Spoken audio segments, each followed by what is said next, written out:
आधी हकीकत आधा फसाना। किस्सों में, कहानियों में, सैकड़ों साल पुरानी निशानियों में वो आज भी जिंदा है। जंगल की छाया में, धूप की माया में, कुओं की गहराई में वो आज भी जिंदा है। आप सोच रहे होंगे कि आज हम आपके सामने ये पहेलियां क्यों बुझा रहे हैं। दरअसल आज की कहानी है ही ऐसी। ये कहानी उन तमाम कहानियों से अलग है जिन्हें अब तक आप देखते और सुनते आए हैं, क्योंकि आज हम एक ऐसी पहेली को हल करने जा रहे हैं जो अब तक अनसुलझी थी। इसलिए सबसे पहले हम आपको वो पहेली सुनाते हैं और उस पहेली के कुछ अहम किरदारों से मिलवाते हैं।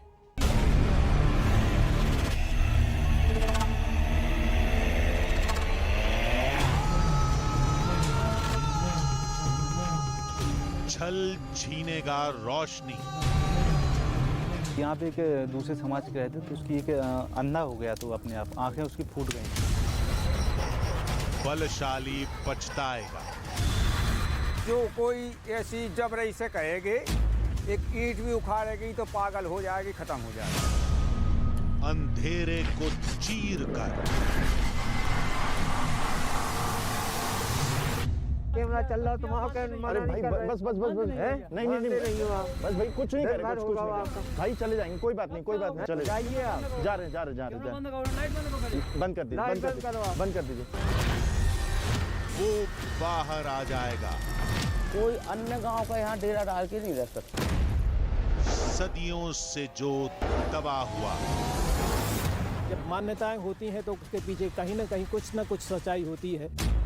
दंडक वन की छाया में आज भी लोग उस धन के लालच में खुदाई करते हैं। वो राज निकल कर आएगा।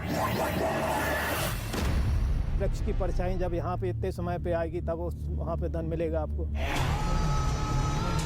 और कोहरे साथ छा जाएगा।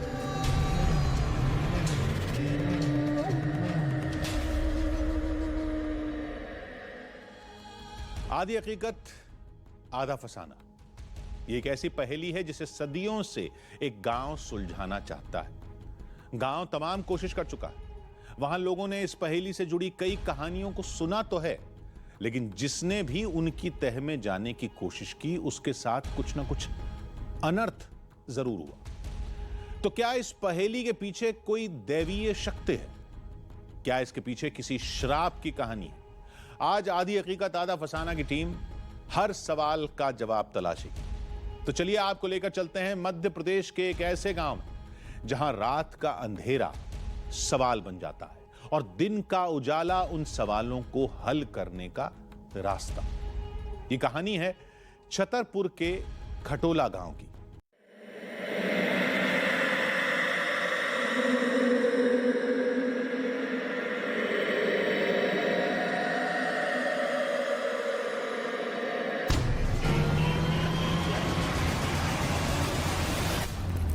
मंजिल का मिलना चुनौतियों के सामने टिके रहने की ताकत पर निर्भर करता है। इस बार हमारे सामने चुनौती सबसे अलग थी, लेकिन मकसद साफ था और वो था खटोला गांव से जुड़े उन रहस्यों का सच सामने लाना जिन पर सदियों से अतीत की धूल जमी थी।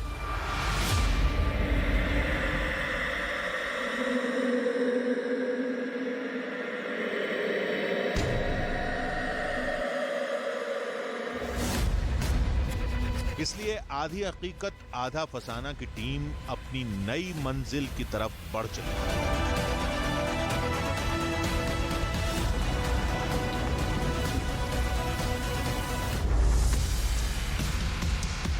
क्यों खटोला गांव में बाहरी लोगों का आना मना है?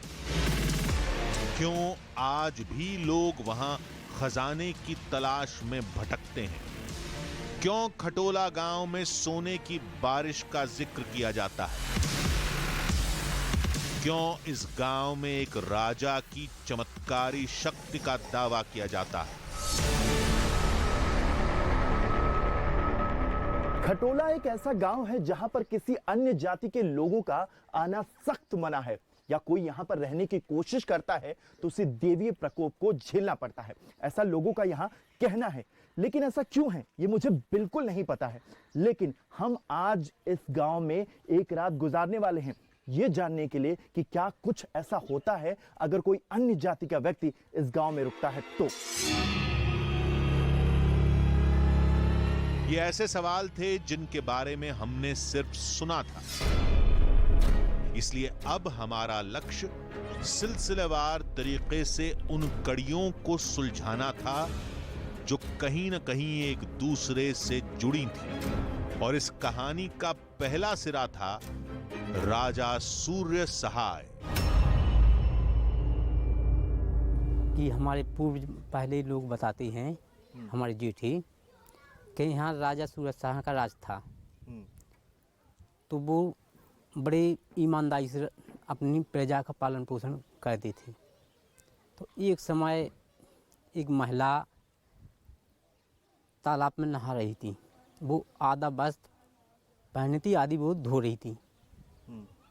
तो राजा ने सोचा कि मेरी मतलब राज्य में इतनी दुखी महिला, तो राजा ने अपनी आंखों में मैचे मतलब बटवा के बंधवा ली थी कि हमारी मतलब प्रजा को दुखी नहीं देख सकती।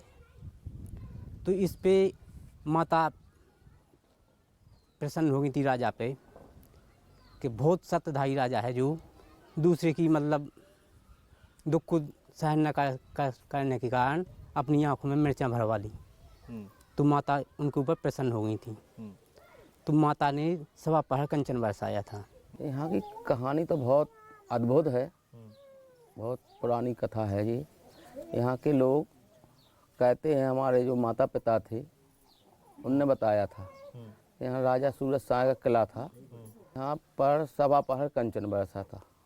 हमारे बुजुर्ग लोग बताते थे, जेठे लोग बताते थे कि सवा पहर कंचन बरसा था। और यहाँ का देवी का बहुत प्रभाव है। और खटोला गांव में कोई अन्य दूसरे जात के नहीं रह सकते हैं। क्यों ऐसे? कि वहाँ रह ही नहीं सकता है, कोई चैलेंज करके नहीं रह सकता। अगर हम आज कहें कि आज हम रुकना चाहते तो नहीं रुक पाओगे, चैलेंज करके नहीं रुक सकते। और अगर मतलब होता क्या है, अगर कोई रुकने की कोशिश करता है तो उसके साथ होता क्या है? और उसके साथ बहुत बड़ी घटना घट सकती है, अनहोनी हो जाती है। ये कहानियां लोगों के साथ सदियों से चली आ रही हैं। यहां हर किसी का उन पर विश्वास है। दावा था कि अगर कोई गांव में रुकेगा तो उसके साथ अनहोनी होगी। इस बात को तभी जाना और समझा जा सकता है जब रात के चारों पहर यहां बिताए जाएं। वैसे तो यहाँ लोगों का कहना है कि आप इस गांव में नहीं रुक सकते। हमने बहुत कोशिश की लोगों को मनाने की, क्या वो हमें इजाजत दे रहे हैं, और कई लोगों ने यहाँ पर रुकने की भी कोशिश की। बहुत पुराने लोग कहते हैं कि यहाँ पर रुकना सख्त मना है। बाबा, यहाँ पे किस राजा का राज्य होता था पहले? राजा सूरज शाह का। अच्छा, तब से यहाँ पे दूसरी जाति का लोग नहीं रह सकते? क्यों ऐसा? उनके साथ क्या हो जाता है? रह नहीं सकते, वरना खटपाव हो जाती है। उनके साथ कुछ न कुछ घटना हो जाती है। गांव में न रुकने के लिए हमें बार बार आगाह किया गया। मेरे हिसाब से रुकना सही नहीं होगा, क्योंकि अभी तक यहाँ पे ऐसे रुके रहे हैं लोग, तो आप भी ना रुकें मेरे हिसाब से तो ज़्यादा सही है। अभी कुछ अनहोनी हो जाती हैं, जैसे कि कई घर किसी के साथ घटना घटी हैं, तो मैं चाहता हूँ कि आप लोग भी यहाँ विश्राम ना करें, पास में ही कहीं अपना विश्राम कर लें रात्रि। हाँ, अभी घर तो कहा कोशिश किए लेकिन रुक नहीं पाया है। वो कुछ ना कुछ अनहोनी हुई है, वो अपने आप यहाँ से चला गया। कोई बीमारी से ग्रस्त है, कुछ ना कुछ घटनाओं से कुछ हो जाता है, इसके बाद वो नहीं रुका है यहाँ। खुद गांव के सरपंच ने हमें एक रोंगटे खड़े कर देने वाली कहानी सुनाई। यहाँ पे एक डर बना हुआ है, एक भय बना हुआ है काफ़ी दिनों से। तो ऐसे रुके तो नहीं है लोग, लेकिन बताया जाए कि रजक समाज के रहते थे, उनके तो आंखें फूट गई थी, अंधे हो गए थे वो। और एक और महिला रहती थी अन्य समाज की, तो उसका क्या हुआ, पेट में ही बच्चा एक्सपायर हो गया था, खत्म हो गया था। गांव में रुकने और उसके नतीजे भुगतने की कोई एक कहानी नहीं थी। यहां हर किसी की ज़बान पर एक नया किस्सा था। जो कोई रुकता है तो कहीं कहीं बीमार हो जाएगी, पागल हो जाएगी, उसकी आगे संतान नहीं बढ़ सकती। नहीं नहीं, ऐसे तो आप महीना महीना रुके रहो, मतलब घर बसा के नहीं रुक सकती। अन्य गांव का यहाँ डेरा डाल के नहीं रख सकता है। अगर यहाँ कोई रुक भी जाए तो फिर उनको कुछ बीमारी हो जाएगी, कुछ घटना भी घट सकती हैं, कुछ उनको अजूब सा लगेगा कि हमको घर जाना है, यहाँ रुकना नहीं।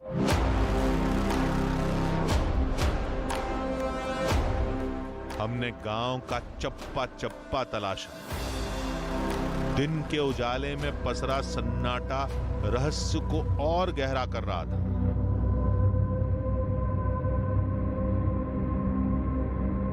गांव वाले हमें बार बार रात में रुकने से रोक रहे थे। आखिर क्यों?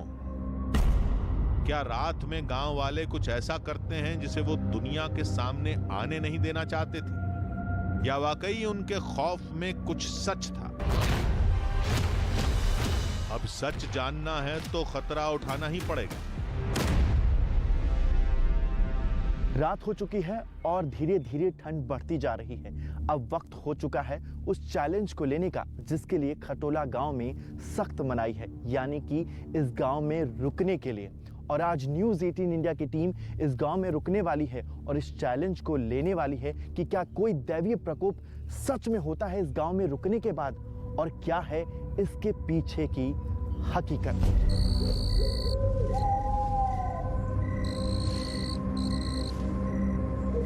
गांव वालों ने सुरक्षा के लिहाज से ऐसे बेड़े लगाए हुए हैं जिससे कोई बाहरी व्यक्ति गांव में ना घुस सके।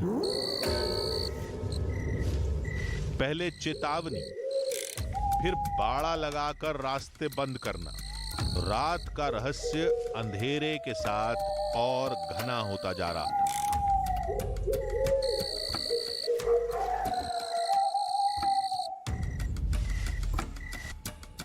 गांव में इस वक्त सभी सो चुके हैं। आप देख सकते हैं कि सभी घरों में इस वक्त दरवाजे जो हैं वो बंद हो चुके हैं। पूरी तरीके से गांव में शांति है, यानी कि रात हो चुकी है, सभी लोग सो चुके हैं। और इस वक्त न्यूज़ 18 इंडिया की टीम खटोला गांव में घूम रही है और देखिए सभी के दरवाजे इस वक्त में बंद हैं। अचानक वो हुआ जिसकी हमें बिल्कुल उम्मीद नहीं थी। कुछ लोगों ने हमारी टीम पर धावा बोल दिया। गांव पूरी तरीके से सो चुका है, लेकिन कुछ लोग हैं जो अभी भी जगे हुए हैं। पुजारी जी, मुझे एक लाइट दिखाई दी। मत मत मत मत भैया जो को आए भाई, कुछ नहीं करे, कुछ नहीं करे। कैमरा चल रहा तुम्हारा। अरे भाई बस नहीं बस भाई कुछ नहीं करे, भाई चले जाएंगे, कोई बात नहीं, बस जा रहे कुछ नहीं कर रहे कुछ नहीं कर रहे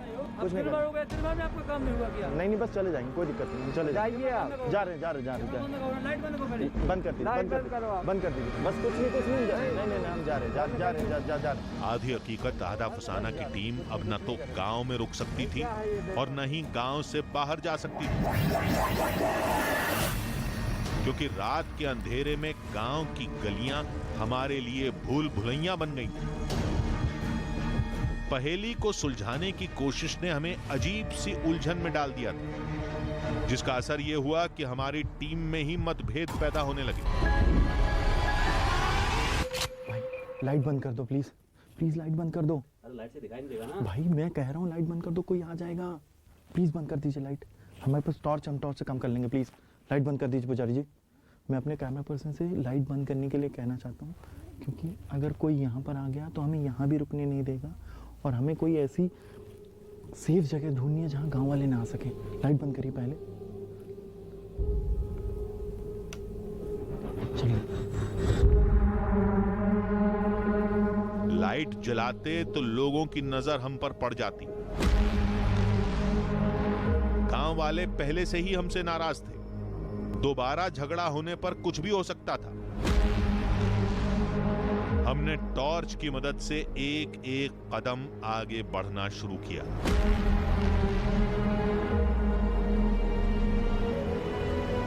इस वक्त हम रात में टॉर्च के सहारे गांव में एक सुरक्षित जगह ढूंढ रहे हैं जिससे हम इस गांव में रुक सकें, क्योंकि गांव वालों ने तो हमें यहाँ रुकने से मना कर दिया है। हम देखते हैं कि कहीं हमें ठिकाना मिलता है जिससे हम एक सुरक्षित जगह मिल जाए हमें, कि जिस वजह से हम गांव में रुकना चाहते हैं वो देख पाएँ। हम टॉर्च के सहारे एक सुरक्षित स्थान ढूंढ रहे हैं जिससे हमें यहाँ पे रुकने की जगह मिल जाए। यहाँ पे तो नहीं रुक सकते, ये तो बंद है। अब ये देखना है कि हम कहाँ रुक सकते हैं, क्योंकि गांव वालों ने तो हमें सख्त मना कर दिया कि हम यहाँ नहीं रुक सकते। पुजारी जी चलो आगे चलते हैं, चलिए। ठंड लगातार बढ़ती जा रही थी, इसलिए जरूरी था कि कोई ऐसा ठिकाना मिले जहां कुछ वक्त आग के सहारे बिताया जा सके। जल्द ही हमारी नजर एक रोशनी पर पड़ी। गांव वालों ने गांव से निकाल दिया है और यहाँ ठंड है कि बढ़ती जा रही है, लेकिन हमें तो गांव में रुकना है, किसी भी हालत में रुकना है। समझ में नहीं आ रहा है कि करे तो करे क्या।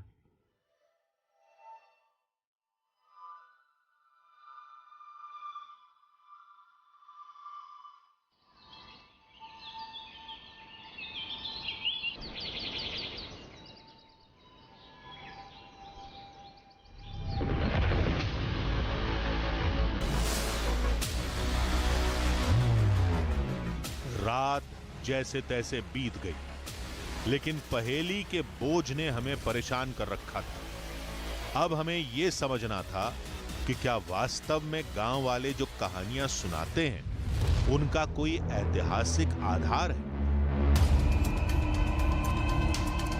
ये समझने के लिए सबसे पहले हमने छतरपुर में इतिहासकार योगेंद्र प्रताप सिंह से मुलाकात की। रामायण काल में ये क्षेत्र जो है मध्य प्रदेश का बहुत बड़ा भूभाग जो है दंडकारण्य वन के नाम से जाना जाता था। और यहाँ पर जो जातियाँ रहती थीं वो निषाद, कोल, भील आदि आपके राजगौण, गौण और ये खटोला गौण यहाँ पर निवास करते थे। और ये पूरा क्षेत्र जो है लगभग करीब 35,000 वर्ष पूर्व यहाँ पर शैल चित्र मिले हैं। भूगर्भ शास्त्री पीके जैन ने भी इस बात की आशंका जताई कि खटोला गांव के जंगलों में कहीं खजाना तबाह हो सकता है। जो भी राजा लोग हुआ करते थे ब्रिटिश साम्राज्य से या आपका जो मुगल साम्राज्य से, जब उनका आक्रमण होता था तो सोना वगैरह अपने हीरा जवाहर छुपाने के लिए वो और महलों में ज़मीन के अंदर उसको कंसील्ड कर दिया करते थे। तो हो सकता है कि वो कंसील्ड किया हुआ मटेरियल आज उनको जो भी वहाँ पे खोद रहे हैं या प्राप्त कर रहे हैं उनको मिलता होगा। इसी सिरे को थामकर हमने अब उस जंगल का रुख किया जहां एक किले में तंत्र विद्या से खजाने को छिपाए जाने का दावा किया जाता है।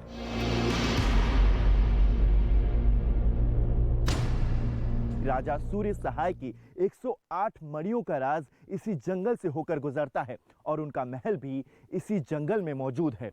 वहां पता चलेगा कि क्या छुपा है 108 मणियों के पीछे कोई सोने का एक बहुत बड़ा खजाना। उस किले और 108 मणियों तक पहुंचने का रास्ता आसान नहीं था। जंगल जहरीले बिच्छुओं और सांपों से भरा था। लेकिन आधी हकीकत आधा फसाना की टीम ने तय किया कि हौसला जब तक साथ है तब तक आगे बढ़ा जाएगा। हम करीबन बहुत देर से इस जंगल में उस मणि को ढूंढने की कोशिश कर रहे हैं, जब तक हमें नहीं मिली। हम पूरी कोशिश कर रहे हैं कि हम मणि तक जल्दी पहुंच पाए। वैसे ये रास्ता बहुत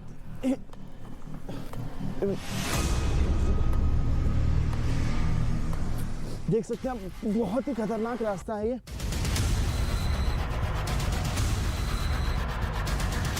भले ही दिन का वक्त था, लेकिन ये जंगल भी हमारे लिए भूल भुलैया की तरह हो गया था।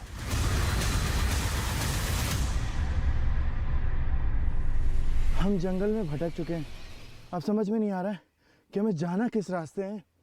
फिर से एक बार कोशिश करते हैं चलने की और देखते हैं कि इस बार हमें कामयाबी मिलती है कि नहीं। एक एक कदम चलना भारी था। बियाबान जंगल का ये रास्ता हमें चकरघिन्नी बना चुका था।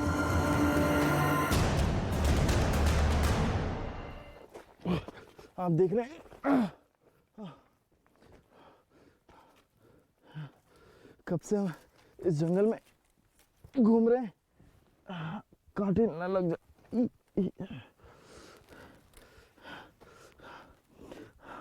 कांटे वाले पौधे भी हैं।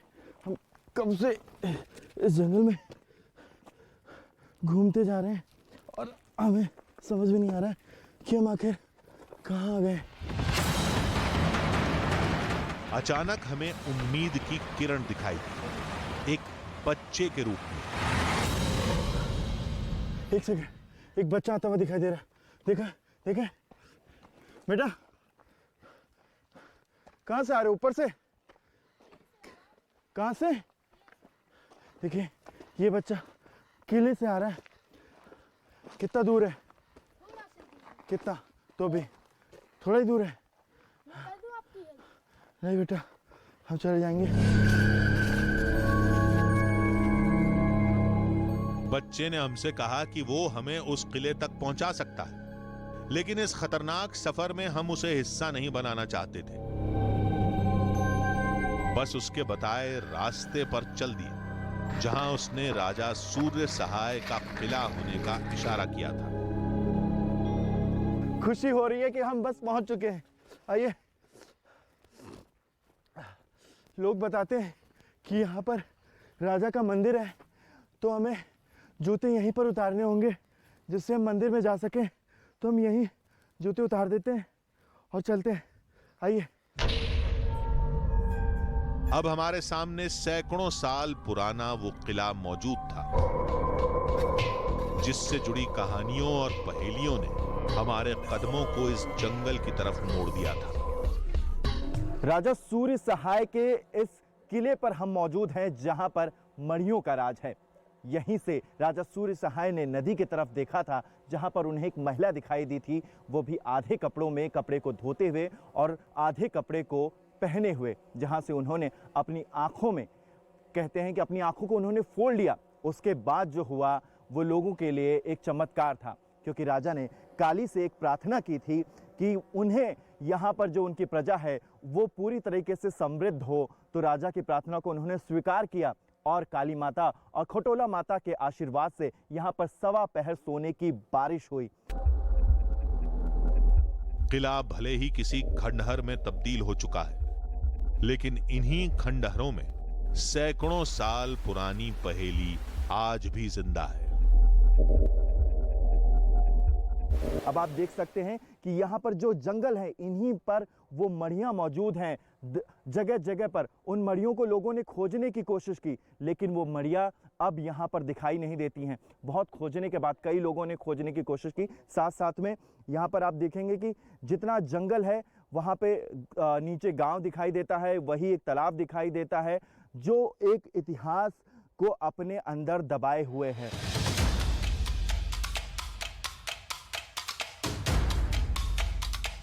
गांव वालों ने हमें बताया था कि खजाने से जुड़े राज इसी किले में कहीं दफन है, लेकिन उन्हें हासिल करना किसी के बस की बात नहीं, क्योंकि दावे के मुताबिक कई साल पहले राजा सूर्य सहाय ने अपनी तंत्र विद्या से उन्हें किसी गुप्त जगह में छिपा दिया था। हमें भी उन्हीं गुप्त ठिकानों की तलाश थी। इस किले के कमरे बहुत ही छोटे हैं। ज्यादातर किलों में ऐसे ही छोटे छोटे कमरे हैं, और कहा जाता था कि राजा सूर्य सहाय जो हैं वो तांत्रिक विद्या के माहिर थे, और उन्हीं की तांत्रिक विद्या के जरिए उन्होंने 108 मणियों, जिसका जिक्र हमेशा किया जाता है इतिहास में, उन्होंने अपनी तांत्रिक साधना से 108 मणियों को बांध दिया था। हमें अभी तक कुछ भी हाथ नहीं लगा था, लेकिन किले की हालत देखकर हमें गांव वालों की एक बात जरूर याद आई। वही बात जो पहेली का हिस्सा थी, छल वाली बात, बल से खजाना हासिल करने वाली बात। जो कोई ऐसी जबरई से कहेगे एक ईंट भी उखाड़ेगी तो पागल हो जाएगी, खत्म हो जाएगा वो। जिसके जिसके ऊपर कृपा है उनकी सो मिलता है, और कोई जबरई करे तो नहीं मिलता। कोई जबरदस्ती में अगर खोदने की कोशिश करे तो उसे नहीं मिलता। नहीं नहीं, पागल हो जाएगी, मर जाएगी।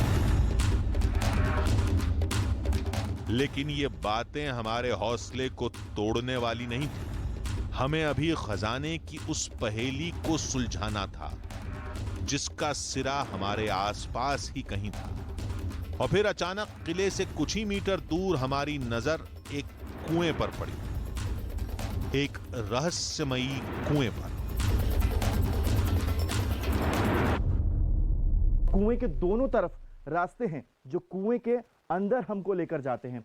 अब कुएं की हालत थोड़ी सी जर्जर हो चुकी है क्योंकि वक्त रहते कुआं खराब हो चुका है, पत्थर जो हैं वो खराब हो चुके हैं। पानी अब पीने लायक नहीं है क्योंकि लोग बताते हैं कि जंगली जानवरों का यहाँ पर कहीं ना कहीं खतरा होता था। सवाल अब भी जस का तस बना हुआ था। क्या गांव में सोने की बारिश और खजाने की जो कहानियां सुनाई जाती हैं वो सच है? ये जानने के लिए हमने एक और चुनौती दी, किले के पास रात को रुकने की चुनौती।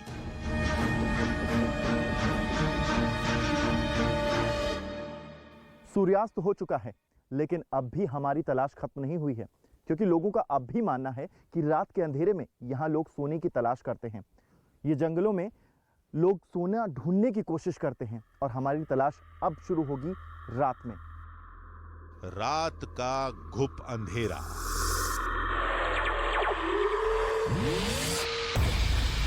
जंगली जानवरों की आवाजें साफ हमारे कानों तक पड़ रही थीं। कि इसी बीच रात के सन्नाटे का ये शोर कुछ इंसानों की आवाजों में तब्दील हो गया। कोई है? कौन है? कौन है? कौन है? रुकना भाई, रुकना। देख रहे हैं ऐसे ही लोग गांव में इन जंगलों में, ये देखें ऐसे ही आग जला के लोग यहाँ पर ढूंढने की कोशिश करते हैं सोना। यहाँ पे एक देखिए बहुत सारे गड्ढे यहाँ पर दिखाई दे रहे हैं।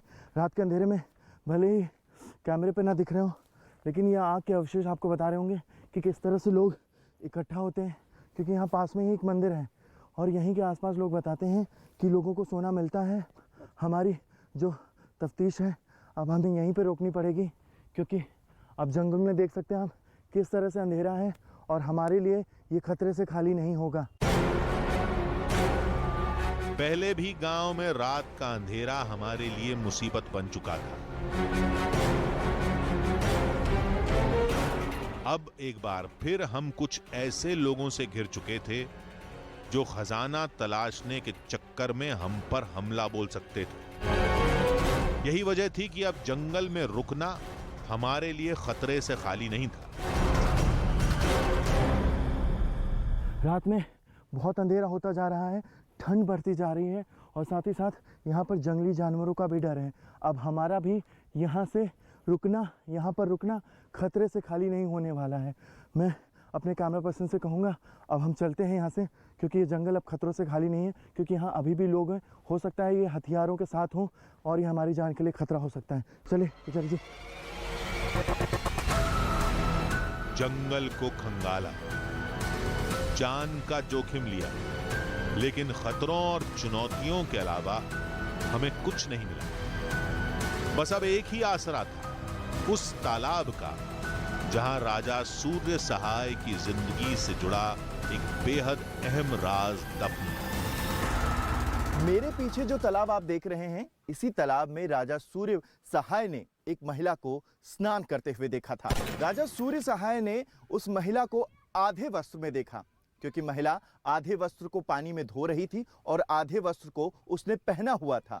राजा को लगा कि मेरे राजा होने का कोई मतलब नहीं है क्योंकि उनकी प्रजा उनके राज्य में दुखी है। तब राजा ने मां खटोला देवी से प्रार्थना की और मां खटोला देवी की कृपा से यहाँ पर सवा पहर बारिश हुई सोने की, और तब जाके यहाँ पर जो पूरा गांव है खटोला वो संपन्न हुआ। और आज भी मां खटोला देवी की प्रार्थना से और मां खटोला देवी के आशीर्वाद से यहाँ का पूरा गांव संपन्न है।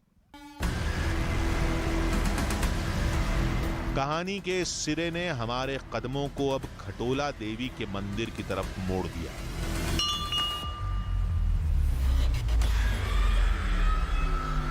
हम देख सकते हैं कि इमली के पेड़ के नीचे ये मंदिर बना हुआ है, जिसे राजा सूर्य सहाय ने बनवाया था और यहीं पर उन्होंने मां खटोला की स्थापना की थी। कोलकाता से कहा जाता है कि वो मूर्ति लेकर यहाँ पर आए थे और माता को उन्होंने तब से यहाँ पर स्थापित किया हुआ है और लोगों का कहना है कि जब भी वो यहाँ पर जो भी मांगते हैं वो पूरा होता है। जो माता रानी है यहाँ से तो बहुत अच्छा करती है, सबका भला करती है, सबका आनंद देती है, जो जिन्हें मांगो वो देती है। वह जो विश्वास लेके आते हैं यहाँ माता का, तो उनकी मनोकामना, कोई भी मनोकामना हुए, उनकी पूर्ण होती हैं। मनोकामनाओं का पूरा होना, लोगों की बीमारियां ठीक होना, ये इत्तेफाक भी हो सकता है, लेकिन खजाने की तलाश में गांव और जंगल के बीच बिताई गई 2 रातों ने हमें जो सबक दिया उसका क्या? क्या कुछ लोग आज भी अतीत की कहानियों को जिंदा रखना चाहते हैं?